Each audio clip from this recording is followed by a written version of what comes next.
Hasta ahorita les vuelvo a poner el esquema para que vayan viendo qué es lo que ya vimos, ¿sí?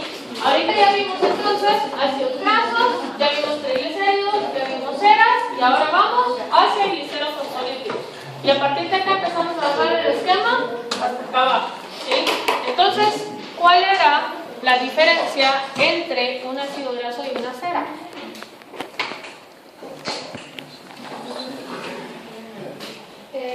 Tipo de enlaces. No.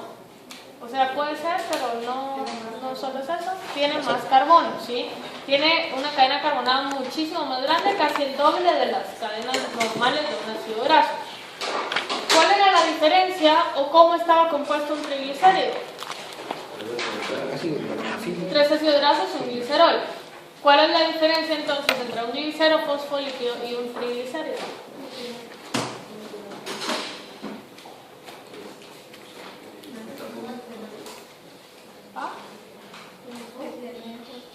Tiene un grupo fosfato, ¿sí? ¿En qué posición? ¿En qué carbono?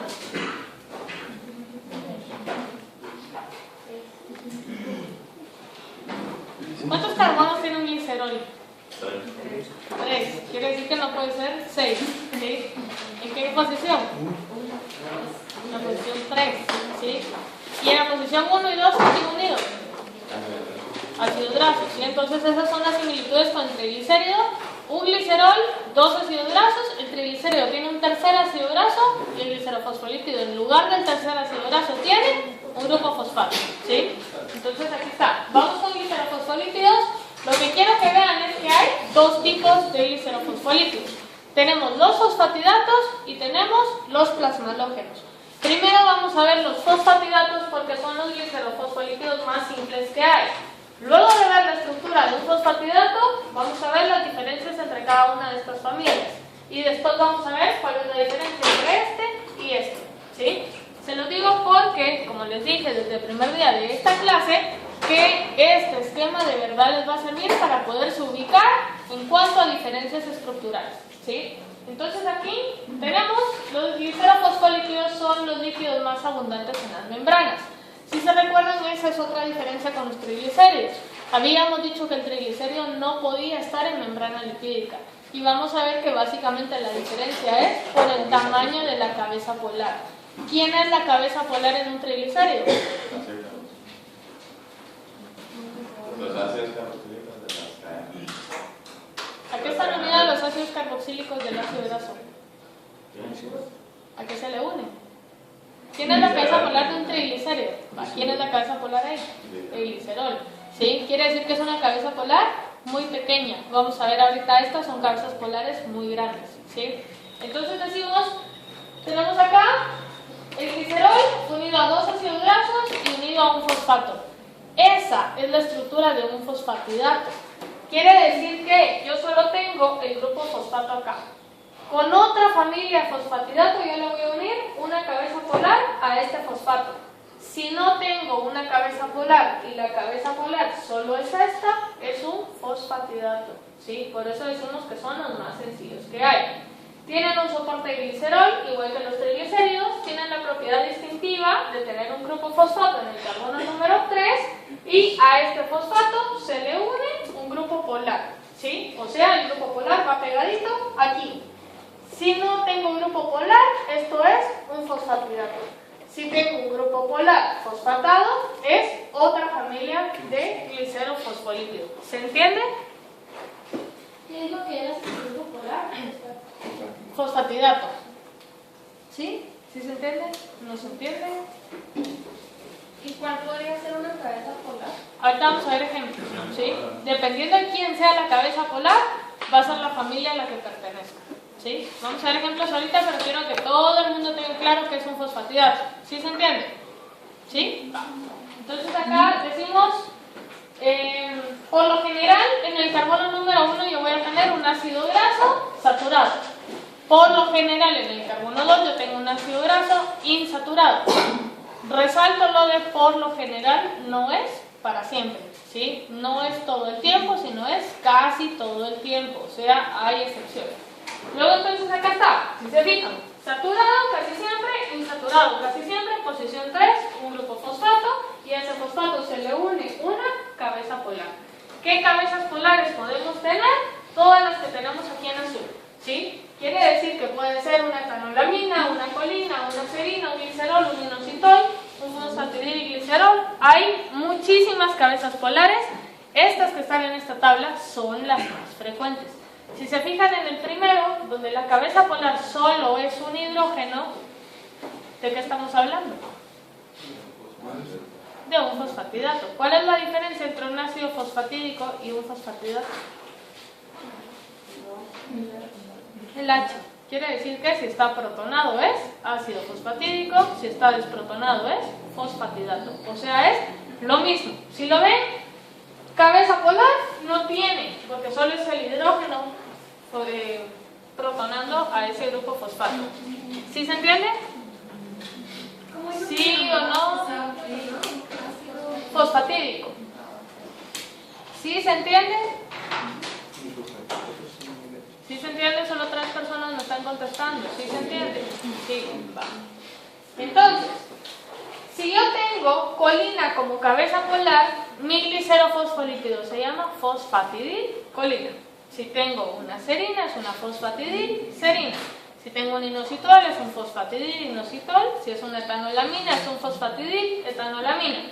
Les digo porque, aparte de este nombre, por lo general esta es la terminación del nombre del líquido. O sea, en teoría, solo con escuchar el nombre, ustedes ya tienen que tener la capacidad de clasificarlo por familia y por cabeza polar, ¿sí? Saber que es un glicerol unido a 2 ácidos grasos con un grupo fosfato que tiene como cabeza polar una serina, que tiene como cabeza polar una etanolamina o así sucesivamente. ¿Sí estamos bien hasta acá? ¿Sí? Va. Entonces, para poder degradar a un glicerofosfolípido, yo necesito enzimas que se llaman fosfolipasas. Ahorita quiero que vean a estas fosfolipasas como familias de fosfolipasas. O sea, vamos a ver fosfolipasa A1, A2, la C y la D. Son 4 familias diferentes. O sea, puedo tener una fosfolipasa D que actúe para tal ácido graso, otra que actúe para tal cabeza polar, otra que actúe para otra cabeza polar y así sucesivamente. Lo que todas tienen en común es el punto en el cual cortan. Entonces, la fosfolipasa A1 se encarga de la hidrólisis éster en el carbono número 1. Quiere decir que si yo tengo mi glicerol con mis 3 carbonos, en la posición 1 y en la posición 2 tengo un ácido graso, en la posición 3 un fosfato unido a una cabeza polar. En este caso, yo quiero que vean que si estoy hablando de la hidrólisis del enlace éster del carbono 1, yo voy a cortar acá, porque el enlace éster es entre este oxígeno y este carbonilo. Este enlace es el que yo voy a venir y voy a romper. Si yo estoy rompiendo acá, ¿qué estoy liberando? Asumiendo que todo esto está unido a la membrana, ¿qué estoy liberando? Un ácido graso nada más, el que está en la posición 1. Por lo general dijimos que este era un ácido graso saturado, ¿sí? Ahora, la fosfolipasa A2 hace lo mismo, solo que en el enlace éster del carbono 2. Quiere decir que ahora voy a cortar acá. Todo esto queda unido a la membrana. ¿Qué estoy liberando? Un ácido graso, por lo general insaturado, ¿sí? Esta fosfolipasa es la principal en el jugo pancreático y se encarga de la digestión de fosfolípidos de membrana. O sea, la A1 también, solo la A2 está en mayor porcentaje. Y este es el problema con algunas pancreatitis. Por ejemplo, si hay una pancreatitis que no es tratada a tiempo, puede ser que en algún momento ese páncreas explote, ¿sí? Si explota, todas estas fosfolipasas van a salir al torrente sanguíneo. ¿Y qué van a empezar a degradar? Todas las células de nuestro cuerpo, ¿sí? Todos los fosfolípidos de nuestro cuerpo, no solo los de la digestión. Si empiezo a degradar todas las células del cuerpo, va a haber un momento donde la célula empieza a perder permeabilidad. Si empieza a perder permeabilidad, hay mayor concentración de solutos dentro de la célula, empieza a entrar agua, la célula se hincha y al final explota, ¿sí? Quiere decir que las pancreatitis son bien peligrosas. En este caso, lo que yo quiero que vean es que vamos degradando diferentes compuestos, ¿sí? Vamos obteniendo diferentes productos dependiendo de dónde sea que yo esté cortando. Pero no es algo que había dicho antes, estaba diciendo que todas tienen en común que cortan en el mismo lugar. Todas cortan en el mismo lugar, entonces empezaría a cortar fosfolípidos si en el páncreas yo tengo A1 y A2, empezaría a liberar todos los ácidos grasos de todos los glicerofosfolípidos que tenga. O sea, se refiere que cada grupo todas las A1 cortan en el éster, o sea, pero A1 yo tengo un montón. Todas las A2 cortan en el carbono 2, pero A2 yo tengo un montón. O sea, puede ser que yo tenga una A1 específica para ácidos grasos saturados de cadena corta, que tenga una A1 para ácidos grasos saturados de cadena larga, ¿sí? O una A2 para ácidos grasos de cadena corta, otra para ácidos grasos de cadena media, ácidos grasos de cadena larga y así, ¿sí? Entonces, si se fijan, al momento en el que yo libero estas enzimas y que empezaran a degradar, por ejemplo, cada célula del cuerpo sería como un canibalismo enzimático, porque empezaría como a degradar las propias células de mi cuerpo, ¿sí? Bueno, ¿qué pasa con la fosfolipasa C? Y esta fosfolipasa me interesa más que las demás. Si se fijan, estoy cortando acá. Si yo corto acá, ¿cuáles son mis productos? Un glicerol, ¿con cuántos ácidos grasos? Con 2. Entonces se llama diacilglicerol. ¿Sí? Si el otro era triacilglicerol, este es un diacilglicerol. ¿Qué más estoy liberando? ¿El fosfato unido a qué? A la cabeza polar. Quiere decir que estoy liberando una cabeza polar fosfatada. ¿Sí? Entonces, la fosfolipasa C se encarga de la hidrólisis entre el fosfato y el oxígeno y libera el diacilglicerol y una cabeza fosfatada. Esta fosfolipasa C me interesa un montón porque cuando veamos receptores vamos a ver que hay algunas hormonas que se encargan de activar a una fosfolipasa C. La fosfolipasa C va a dar como producto una cabeza polar fosfatada más un diacilglicerol. Vamos a ver que estos van a tener la capacidad de ir y abrir canales iónicos y esos canales iónicos generan una respuesta dentro de la célula, ¿sí? Pero les digo, me interesa que se lo aprendan porque si en bioquímica 2 ustedes no tienen ni idea de qué hace una fosfolipasa C, vamos a tener problemas, ¿sí? Entonces mejor se lo aprenden de una vez. La fosfolipasa D corta en el enlace entre el fosfato y acá, ¿sí? Y yo digo que libero fosfatidatos. ¿Cuál es el fosfatidato? Lo que está abajo en mi mano o lo que está arriba. Lo que está abajo. Si se recuerdan, el fosfatidato es un glicerol con 2 ácidos grasos y un grupo fosfato. ¿Qué estoy liberando arriba? La cabeza polar, ¿sí? Entonces las fosfolipasas D, por eso decimos, lo que hacen es convertir fosfolípidos en fosfatidatos, ¿sí? O ácidos fosfatídicos si estuvieran protonados. ¿Solo la cabeza es un ácido graso o es una...? La cabeza puede ser una etanolamina, una colina, una serina, un inositol, un glicerol, ¿sí? Hay varios. ¿Se acuerdan que les enseñé una tabla con un montón de cabezas polares? Puede ser cualquiera de todas esas. Pero ¿sí? siempre son alcoholes. ¿Siempre? Son alcoholes. No necesario. No necesario. ¿Sí? O sea, puede tener a veces carbohidratos de cabeza polar. Que, bueno, al final el carbohidrato es un polialcohol, sí, pero o sea, al final tiene que ser algo polar. Tiene que tener grupos hidroxilo, tiene que tener grupos fosfato, grupos amino, grupos que puedan formar puentes de hidrógeno, ¿sí? O que tengan polaridad. Por lo general los alcoholes son los más frecuentes, ¿sí?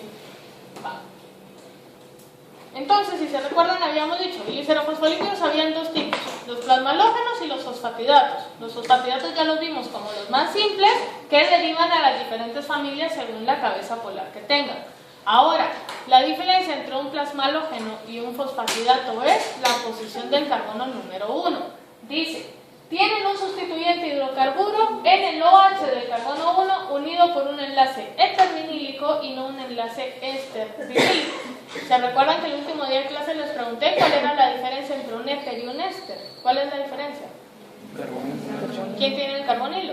El éster, quiere decir que el éter no. Entonces acá lo que estamos viendo es que este de acá es un enlace éster, ¿sí? Que es entre un carbonilo, que era el ácido carboxílico del ácido graso, que se está uniendo al alcohol del glicerol, ¿sí? Este es un enlace éster. Ahora, si se fijan, en el carbono 1 yo no tengo un carbono carbonilo, sino tengo un carbono normal, unido siempre a un oxígeno, y este es un enlace éter, ¿sí? Y es vinílico porque yo tengo un grupo vinil acá. Eso creo que lo ven en química, ¿sí? Quiere decir que pueden reconocer este grupo ya. Y por eso hablamos de un enlace éter vinílico. Tienen etanolamina o colina como cabeza polar. Si se fija, este no es un alcohol, pero sigue teniendo cabezas polares, ¿sí? Siempre unida a este grupo fosfato. Casi siempre etanolamina o colina. Hay excepciones. En cuanto a la degradación, ¿qué fosfolipasas pueden actuar sobre este glicerofosfolípido? La D, la C, La 2. A2 y la A1. No. ¿Por qué no? Porque no tiene un enlace éster. Si se recuerdan, la fosfolipasa A1 degradaba e hidrolizaba el enlace éster del carbono número 1. Quiere decir que las A1 no pueden actuar sobre este plasma halógeno. Y eso genera diferencias en cuanto a la degradación. Quiere decir que ese carbono 1, ese ácido graso que yo tenga unido en esa posición, puede probablemente conferir resistencias a fosfolipasas. ¿Qué familia de fosfolipasas? Solo la A1, porque la 2 puede seguir trabajando sobre este plasma halógeno, ¿sí? Esta resistencia a fosfolipasas no está asociada a una función determinada. Solo se ha observado que hay mayor concentración de plasma halógenos en las membranas del tejido cardíaco. Lo que quiere decir es que probablemente el tejido cardíaco tenga mayor fuerza de contracción debido a que puede como evitar degradaciones o evitar diferentes estímulos en cuanto al resto del organismo. Como les dije, no se sabe con exactitud la función y por eso se los puse ahí entre paréntesis. Probablemente esa resistencia a fosfolipasas tenga alguna ventaja evolutiva para este tipo de tejido. ¿Sí se entiende? Sí, no, tal vez.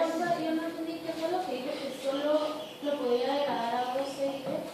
A2, C y D, porque la A1, la A2 degrada enlace éster del carbono en la posición 2. A1 degrada, hidroliza el enlace éster del carbono 1, pero este no es éster, es éter. Quiere decir que la A1 no puede cortar acá. Quiere decir que este carbono siempre va a estar unido a su glicerol. Y por eso es resistente a fosfolipasas. La fosfolipasa A1 no lo puede degradar. ¿Sí? ¿Vamos bien acá? ¿Sí? Vamos con los esfingolípidos entonces. ¿Cuál era la diferencia estructural entre un esfingolípido y un glicerofosfolípido? Que tienen esfingosina en lugar de glicerol. ¿Cuántos ácidos grasos tiene un esfingolípido? 1. ¿Y un glicerofosfolípido? 2. ¿Sí? Otra diferencia es que el esfingolípido puede tener fosfato o puede tener fosfato. No tiene glicerol. Fosfato o ¿qué? ¿Qué dijiste? O glucosa, que es un carbohidrato. Puede ser galactosa también, entonces en general un carbohidrato, ¿sí? Entonces acá está. Tenemos esfingolípidos que pueden ser fosfolípidos o pueden ser glucolípidos. Son fosfolípidos si tienen un fosfato, son glucolípidos si tienen un carbohidrato. ¿Qué tienen en común las dos estructuras? Una esfingosina, un ácido graso y una cabeza polar. Dependiendo de quién sea la cabeza polar, acuérdense que los carbohidratos son polares también. Dependiendo de quién sea esta cabeza polar, es la clasificación, ¿sí? Entonces acá, lo que yo quiero que vean es que están presentes también en membranas, porque si se fijan ahora, esta cabeza polar es más grande que la de un glicerol, ¿sí o no? Quiere decir que aquí es una cabezota polar. En el caso del ácido graso solo es el glicerol y por eso es tan pequeño que no puede estar en membranas, ¿sí? Todas estas la tienen grande y por eso pueden estar en membranas. Son sintetizadas a partir de esfingosina. La esfingosina se sintetiza en ceramida y después le da origen a cualquiera de los de allá. Hay 4 familias principales. Esto se los voy a componer antes de subirlo a la clase. 4 familias principales. Pueden ser esfingomielinas, cerebrócidos, globócidos y gangliósidos. La diferencia es que esfingomielinas son las únicas que tienen fosfato. Quiere decir que cerebrócidos, globócidos y gangliósidos tienen carbohidrato. La diferencia es la cantidad de carbohidrato que lleguen a tener. ¿Sí se entiende? ¿Sí? Va. Entonces, tenemos, si se fijan, la esfingosina acá. Es la primera imagen que tiene. ¿Cuál faltaba ahí? Globósidos. Es la primera imagen que tienen acá. Si se fijan, la esfingosina tiene 18 carbonos. ¿Cómo se llama la que está a la par? ¿Cómo? Sofía. Sofía. ¿Cuántos carbonos tenía el glicerol? 3. La esfingosina tiene 18 carbonos. Quiere decir que la esfingosina es mucho, mucho más grande que el glicerol. Y por eso yo lo que quiero que vean, regresando a esta imagen, es que estoy hablando de carbono 1 de esfingosina, carbono 2, carbono 3, carbono 18. ¿Sí? Y por eso yo no tengo otro ácido graso acá, porque esto es tan grande que se dobla sobre sí mismo. Quiere decir que acá yo tengo que tener un doble enlace cis que me permita dar la curvatura. Ya vimos que los dobles enlaces cis van introduciendo curvaturas en la cadena del ácido graso. ¿Sí? Entonces, si se fijan, acá está. ¿Sí? Esto le da la vuelta y esto sería como el análogo al ácido graso del carbono 1 del glicerol. Pero en este caso no, sino es la cadena de la esfingosina que se está doblando sobre sí mismo. ¿Sí logran verlo? ¿Sí? Esto sería lo rosado. Si a ese rosado, que si se fijan, tengo un grupo amino que está protonado. ¿Por qué está protonado? Porque un grupo amino va a estar protonado a pH fisiológico.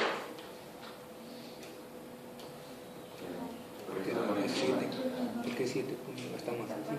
Está por debajo del pKa y por eso está protonado, ¿sí? Porque el pKa del grupo amino, ustedes ya saben que está alrededor del pH 9. No los quiero asustar, pero que no me puedan contestar algo así es de preocuparse, porque ya vino en el primer parcial y al final es acumulativo, ¿sí? Quiere decir que al final agarro desde el primer día de clases y les pregunto absolutamente todo lo que les he dicho en clase, ¿sí? O sea, al final se las tienen que saber todas. Entonces, ¿qué pasa?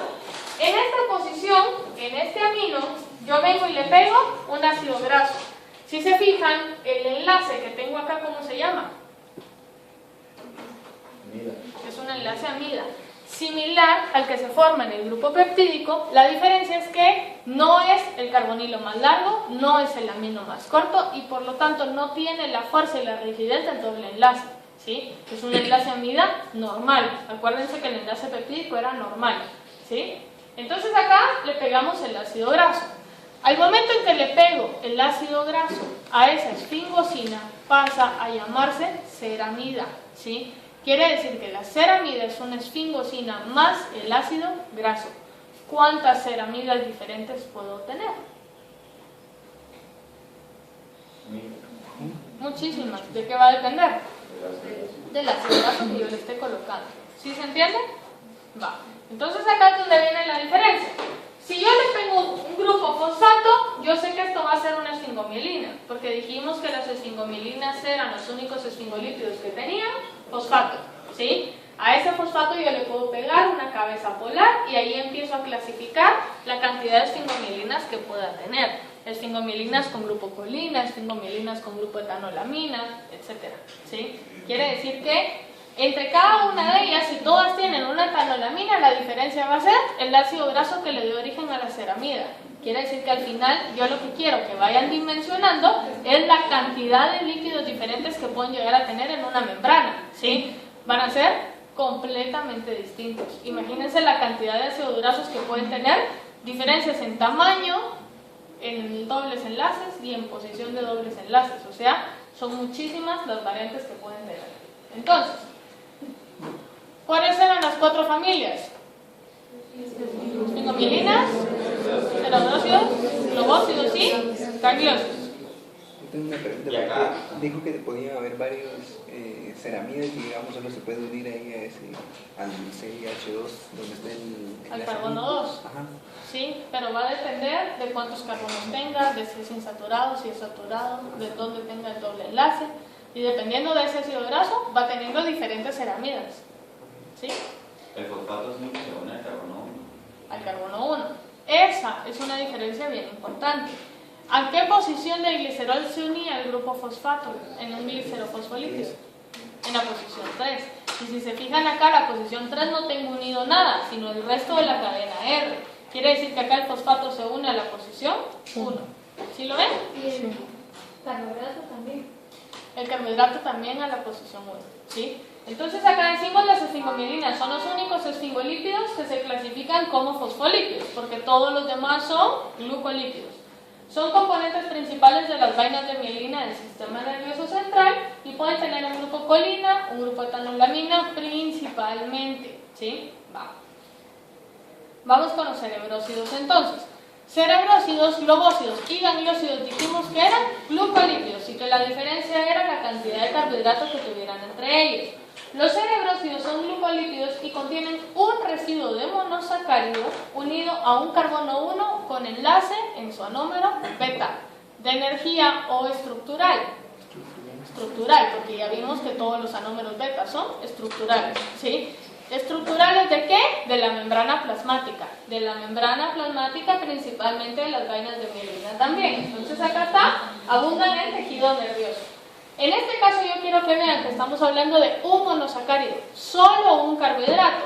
Y en este caso se le está uniendo una galactosa, que sería un galactocerebrósido, ¿sí? ¿Cuál es tu nombre? Jimena. Si este es un galactocerebrósido y le pongo una glucosa, ¿cuál sería el nombre?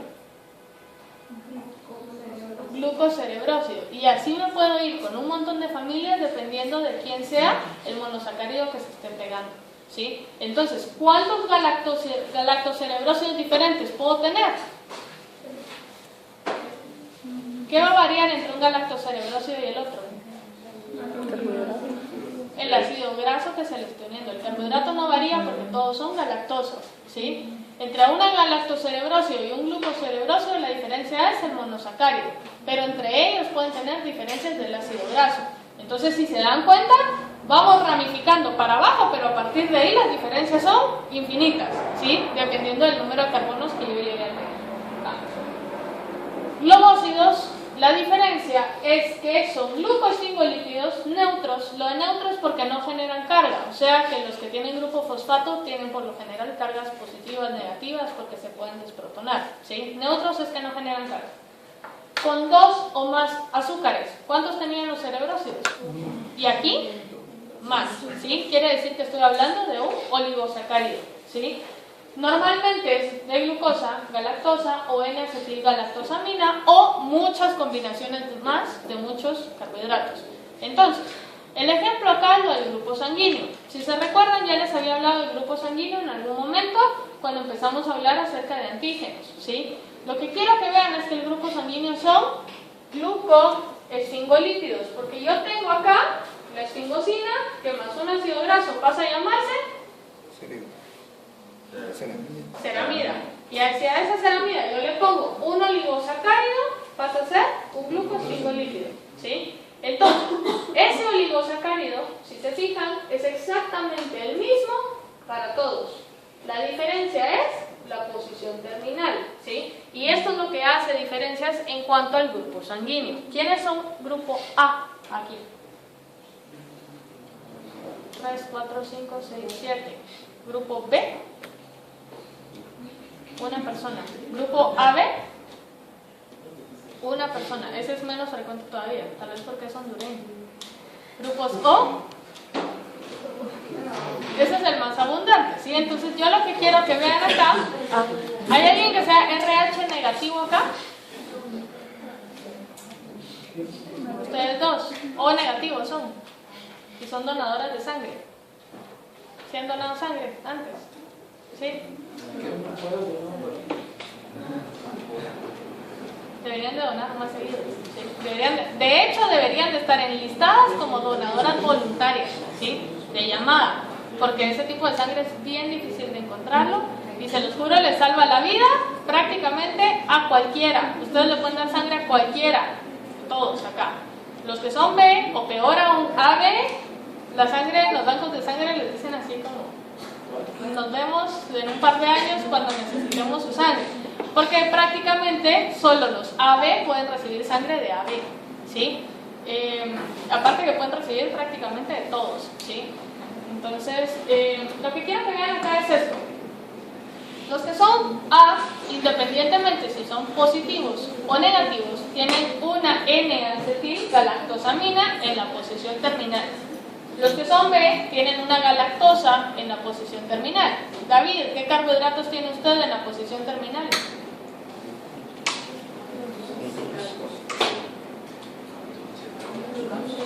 ¿Qué carbohidratos tiene David en la posición terminal de sus eritrocitos? Tiene acetilgalactosamina y galactosa, ¿sí? Tienen los dos. Ustedes Ustedes ya saben que la N-acetilgalactosamina es un carbohidrato modificado. ¿Cuál es la modificación química? El N-acetil. ¿En qué carbono? 2 por lo general, ¿sí? Va. ¿Qué pasa con el grupo sanguíneo O? ¿Verdadero o falso? No tiene ningún carbohidrato. Falsísimo. ¿Por qué? Porque sí tiene un oligosacárido, pero la posición terminal no lo tiene. Algo bien importante acá es el lenguaje. Cuando yo hablo de antígeno A, estoy hablando de un agente extraño, ¿sí o no?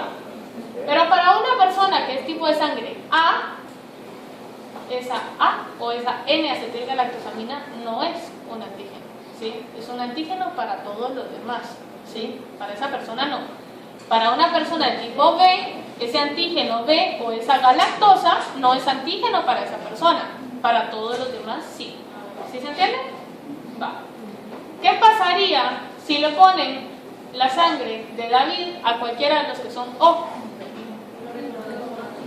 Va a reconocer como antígeno a la N-acetilgalactosamina y a la galactosa. Quiere decir que va a haber una respuesta inmune en contra de esa sangre. Pero depende, ¿no? Si soy B, no solo sería la N-acetilgalactosamina. Dijo AB a los tres. Gracias. Bueno, entonces, ¿qué pasaría? De hecho, hay algo interesante acá. Se han cometido errores a nivel de laboratorio o a nivel de transfusión. Que la sangre que era para fulanito se la pusieron a menganito y eran grupos cruzados, ¿sí? Y uno está pendiente ahí de ver al paciente que ahora se muere, ¿sí? Pero realmente solo le da fiebre y al día siguiente tranquilo. ¿Qué es lo que pasa?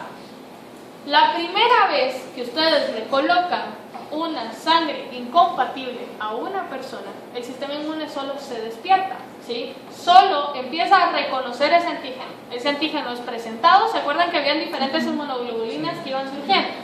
Solo es presentado en lo que se empieza a generar todo el backup, ¿sí?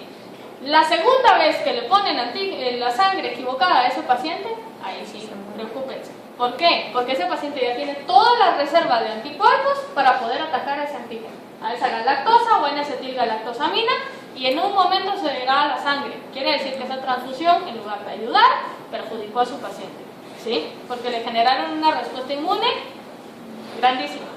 Lo mismo pasa con los RHs. La diferencia es que los RH no son glucosfingolípidos y por eso se sale un poco del tema, pero se los voy a comentar para que lo sepan. Cuando una mamá RH negativo se casa con un papá RH positivo, ¿cómo van a ser los hijos sabiendo que positivo es dominante sobre negativo? Positivos. Si una mamá positiva se casa con un papá negativo, ¿creen que va a haber problemas, sí o no? No, porque los hijos van a ser positivos, ¿sí? Vamos a ver ahorita por qué. Cuando mamá es negativa y papá es negativo, decíamos que dominante era positivo. Y positivo va a estar en mamá, que es negativa. Quiere decir que mamá reconoce como antígenos a eso positivo, ¿sí? El primer hijo no pasa nada, solo está sensibilizando a la mamá contra ese antígeno positivo. ¿Qué pasa con el segundo hijo?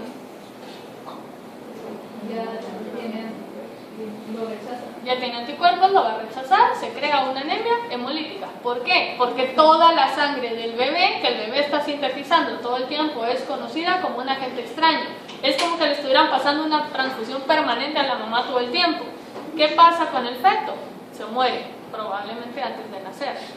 En algunos casos es importante inyectar a la mamá durante el primer embarazo. ¿Hay alguien acá que sea así? ¿No? En la sección C había... Tu mamá es RH negativo y tú sos positiva. Ah, bueno, ahí no pasa nada. Ahí no pasa nada. Pero ¿qué pasa? En otra sección había una persona que era así. Puede que en la actualidad los embarazos, los segundos, terceros, quintos embarazos son viables. ¿Por qué? Porque durante el primer embarazo y durante cada embarazo se sensibiliza a la mamá. O sea, se le pone una inyección para que su respuesta inmune no genere anticuerpos contra ese embarazo. Quiere decir que el segundo embarazo va a seguir siendo reconocido como que fuera el primero. ¿Sí se entiende? ¿Sí? En el caso de que mamá sea positivo y papá sea negativo, no importa, porque ¿quién era el dominante? Positivo, quiere decir que la mamá va a tener un hijo con su mismo RH, no se genera una respuesta inmune. ¿Pero por qué les digo eso? Porque es más fácil entenderlo con positivo o negativo que con galactosa y N-acetilgalactosamina y nada. Pero con los grupos A, B, O puede ocurrir incompatibilidad también, ¿sí? Si mamá es O mamá es A y el hijo es B, por ejemplo, se puede producir una respuesta inmune contra esa galactosa, ¿sí? Entonces pasa lo mismo. Y por eso se los digo, porque ustedes como buenos estudiantes de medicina y como buenos futuros médicos, antes de casarse le van a hacer el RH a su novio, a su futuro esposo o a lo que sea, ¿sí? ¿Por qué? Porque saben que tener hijos de esa forma es complicado, ¿sí? Entonces es importante. De hecho, como cultura general, algunas iglesias piden los grupos sanguíneos antes de casarse, ¿sí? Entonces, antes de casarse, saber conocer a la pareja, ¿sí? Entonces, gangliósidos. Los gangliósidos, a diferencia de los demás, los gangliósidos no tienen un oligosacárido, sino tienen no un polisacárido, sino ramificaciones entre ese oligosacárido. O sea, sí lo pueden ver como un polisacárido si les ayuda a entenderlo, ¿sí? Lo que quiero que vean acá es que contienen un ácido N-acetilmuramínico unido a un oligosacárido. Ese ácido N-acetilmuramínico ya se los presenté, ¿sí? Está en la clase de carbohidratos, pueden revisar la estructura ahí. Es uno de los carbohidratos que tienen las cadenas de 9 carbono, ¿sí? Están en las superficies celulares, proporcionan marcas distintivas de reconocimiento y comunicación. Lo que quiero que vean acá es que ¿qué va a variar entre cada gangliósido? Va a variar quién sea el oligosacárido, la longitud del oligosacárido y la cantidad de ácido N-acetil muramínico que tengan. Pueden tener uno, pueden tener dos, pueden tener ramificaciones, pueden tener cada 3 posiciones y eso me va generando a mí series de gangliósidos. Puedo tener gangliósidos serie M1, M2, M3, M4, dependiendo de cuáles sean las posiciones. Lo que yo quiero que vean es que aquí la variabilidad es todavía más grande, ¿sí? Estos lípidos están muy relacionados a errores en la degradación. Pensemos ahorita en amiloidosis. ¿Qué pasaba con una amiloidosis? Era una proteína mal plegada que se acumulaba, ¿sí? Que se acumulaba porque yo no la podía degradar. Si yo tengo errores en la degradación, ¿qué le va a pasar a este lípido? Se va a acumular. Y si está principalmente en vainas de mielina o a nivel del sistema nervioso central, se va a acumular principalmente a nivel del sistema nervioso central. Quiere decir que errores en la degradación de estos lípidos están muy asociados a defectos en el desarrollo mental del paciente, ¿sí? Entonces es importante diagnosticar estas patologías a tiempo, porque si el tratamiento solo es una enzima, qué desgracia que una persona sufra retraso mental por no administrarle la enzima a tiempo, ¿sí? Entonces es bien importante. Estas pruebas son parte del tamizaje neonatal.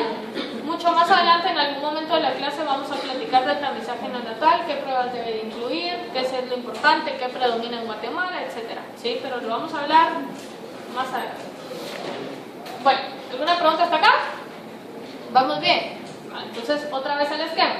Quiero que vayan viendo qué es lo que hemos visto acá. Ya vimos ácidos grasos y ya vimos sus derivados. O sea, vimos triglicéridos, que era un glicerol y 3 ácidos grasos. Vimos diferencia entre un ácido graso y una cera, que decíamos la diferencia es la longitud de la cadena. Luego vimos glicerofosfolípidos, que decíamos hay 2 tipos. Tenemos los fosfatidatos, que solo tienen un glicerol, 2 ácidos grasos y un fosfato. Si a ese fosfato yo le pongo una cabeza polar, lo clasifico dependiendo de quién sea la cabeza polar. Si la cabeza polar es una etanolamina, una serina, una colina, un inositol o cualquier otra, ¿sí?